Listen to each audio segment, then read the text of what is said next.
वसुदेव सुतं देवं कंसचाणूरमर्दनं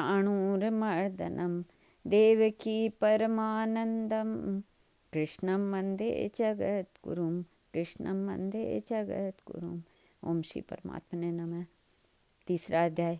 इस पर अर्जुन ने प्रश्न किया कि हे जनार्दन, यदि कर्मों की अपेक्षा ज्ञान आपके श्रेष्ठ मान्य है तो फिर हे केशव मुझे भयंकर कर्म में क्यों लगाते हैं तथा आप मिले हुए से वचन में से मेरी बुद्धि को मोहित सी करते हैं। इसलिए उस एक बात को निश्चय करके कहिए कि जिससे मैं कल्याण को प्राप्त हूँ।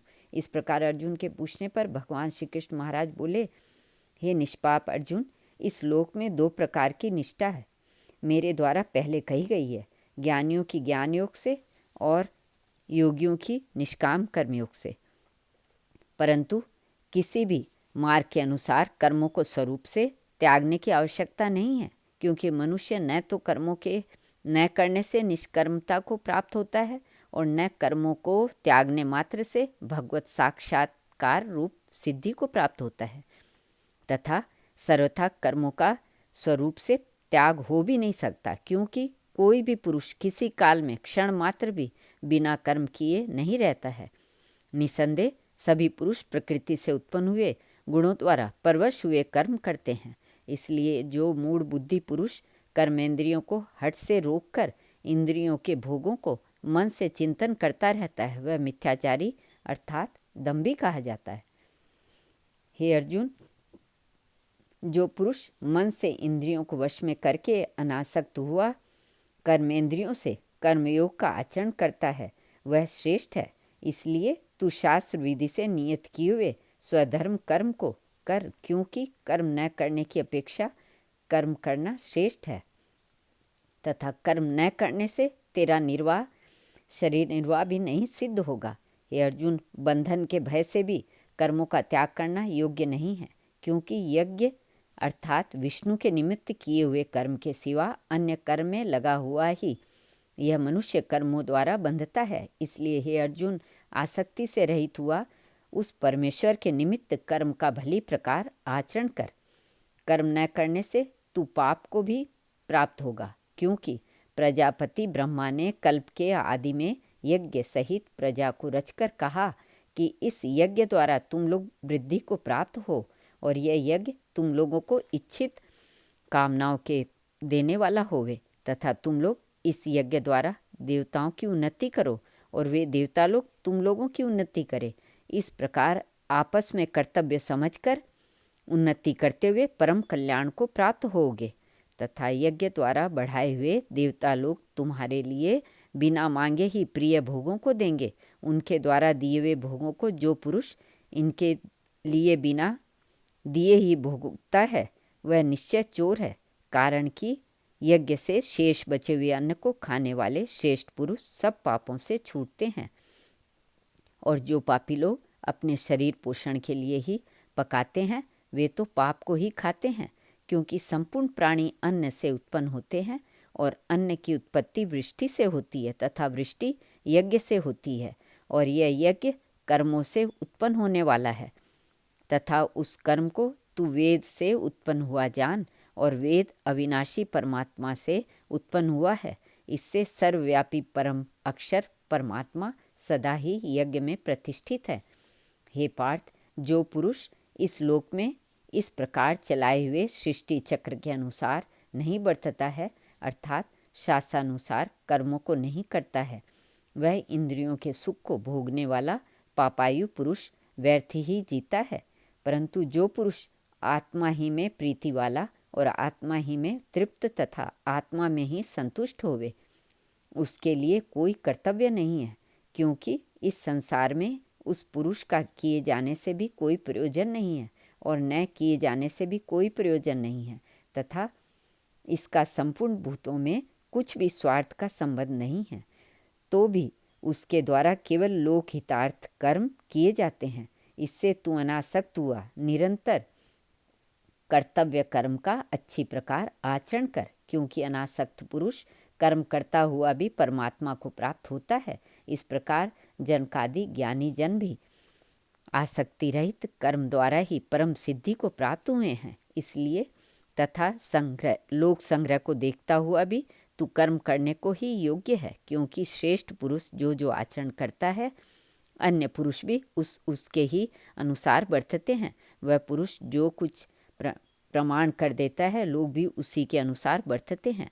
इसलिए हे अर्जुन, यद्यपि मुझे तीनों लोक में कुछ भी कर्तव्य नहीं है तथा किंचित भी प्राप्त होने योग्य वस्तु अप्राप्त नहीं है, तो भी मैं कर्म में बरतता हूँ, क्योंकि यदि मैं स्वभाव सावधान हुआ कदाचित कर्म में न बरतूं तो हे अर्जुन, सब प्रकार के मनुष्य मेरे बर्ताव के अनुसार बरतते हैं, अर्थात बरतने लग जाएं, तथा यदि मैं कर्म न करूं तो ये सब लोग भ्रष्ट हो जाएं और मैं वर्ण संकर कारक का करने वाला हूँ तथा इसी सारी प्रजा का हनन करूँ, अर्थात मारने वाला बनूँ। इसलिए हे भारत, कर्म में आसक्त हुए ज्ञानी जन जैसे कर्म करते हैं वैसे ही अनासक्त हुआ विद्वान भी लोक शिक्षा को चाहता हुआ कर्म करे। ज्ञानी पुरुष को चाहिए कि कर्मों में आसक्ति वाले ज्ञानियों की बुद्धि में भ्रम अर्थात कर्मों में अश्रद्धा उत्पन्न न करे, किंतु स्वयं परमात्मा के स्वरूप में स्थित हुआ और सब कर्मों को अच्छी प्रकार करता हुआ उनसे भी वैसे ही करवावे। हे अर्जुन, वास्तव में संपूर्ण कर्म प्रकृति के गुणों द्वारा किए हुए हैं, तो भी अहंकार से मोहित हुए अंतःकरण वाला पुरुष मैं करता हूँ ऐसे मान लेता है। परंतु हे महाभावों, गुण विभाग और कर्म विभाग के तत्व को जानने वाला ज्ञानी पुरुष संपूर्ण गुणों में बरतते हैं ऐसे मानकर नहीं आसक्त होता है, और प्रकृति के गुणों से मोहित हुए पुरुष गुण और कर्मों में आसक्त होते हैं। उन अच्छी प्रकार न समझने वाले मूर्खों को अच्छी प्रकार जानने वाला ज्ञानी पुरुष चलायमान न करे। इसलिए हे अर्जुन, तू ध्याननिष्ठ चित्त से संपूर्ण कर्मों को मुझ में अर्पण करके आशा रहित और ममता रहित होकर संताप रहित हुआ युद्ध कर। हे अर्जुन, जो कोई भी मनुष्य दोष बुद्धि से रहित और श्रद्धा से युक्त हुआ सदा ही मेरे इस मत के अनुसार बरतते हैं, वे पुरुष संपूर्ण कर्मों से छूट जाते हैं। और जो दोष दृष्टि वाले मूर्ख लोग इस मेरे मत के अनुसार नहीं बरतते हैं, उन संपूर्ण ज्ञानों में मोहित चित्त वालों को तू कल्याण से भ्रष्ट हुए ही जान, क्योंकि सभी प्राणी प्रकृति को प्राप्त होते हैं, अर्थात अपने स्वभाव से परवश हुए कर्म करते हैं। ज्ञानवान भी अपनी प्रकृति के अनुसार चेष्टा करता है, फिर इसमें किसी का हट क्या करेगा। इसलिए मनुष्य को चाहिए कि इंद्रियों के अर्थ में अर्थात सभी इंद्रियों के भोगों में स्थित जो राग और द्वेष है उन दोनों के वश में नहीं होवे, क्योंकि इसके वे दोनों ही कल्याण मार्ग में विघ्न करने वाले महान शत्रु हैं। इसलिए इन दोनों को जीतकर सावधान हुआ स्वधर्म का आचरण करे, क्योंकि अच्छी प्रकार आचरण किए हुए दूसरे के धर्म से गुण रहित भी अपना धर्म अति उत्तम है। अपने धर्म में मरना भी कल्याणकारक है और दूसरे का धर्म भय को देने वाला है। इसलिए इस पर अर्जुन ने पूछा कि हे कृष्ण, फिर यह पुरुष बलात् लगाए हुए सदिष्ट न चाहता हुआ भी किससे प्रेरा हुआ पाप का आचरण करता है। इस प्रकार अर्जुन के पूछने पर श्री कृष्ण महाराज बोले कि हे अर्जुन, रजोगुण से उत्पन्न हुआ यह काम ही क्रोध है, यही महाअशन अर्थात अग्नि के सदृश भोगों से न तृप्त होने वाला और बड़ा पापी है। इस विषय में इसको ही तू वैरी जान।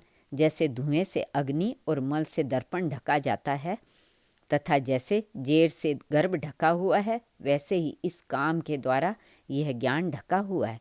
और हे अर्जुन, इस अग्नि सदृश न पूर्ण होने वाले काम रूप ज्ञानियों के नित्य वैरी से ज्ञान ढका हुआ है।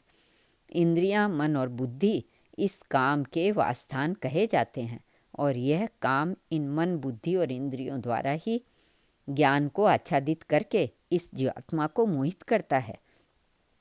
इसलिए हे अर्जुन, तू पहले इंद्रियों को वश में करके ज्ञान और विज्ञान के नाश करने वाले इस काम पापी को निश्चयपूर्वक मार।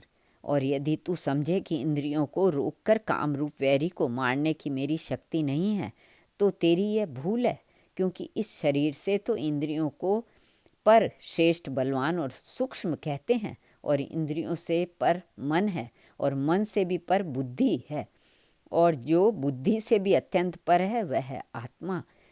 इस प्रकार बुद्धि से पर अर्थात सूक्ष्म तथा सब प्रकार बलवान और श्रेष्ठ अपने आत्मा को जानकर और बुद्धि के द्वारा मन को वश में करके, हे महाभावों, अपनी शक्ति को समझकर इस दुर्जय काम रूप शत्रु को मार। इति श्रीमद् भगवत गीता रूपी उपनिषद एवं ब्रह्म विद्या तथा योग शास्त्र विषयक श्री कृष्ण और अर्जुन के संवाद में कर्म योग नामक तीसरा अध्याय। श्री कृष्णार्पणमस्तु।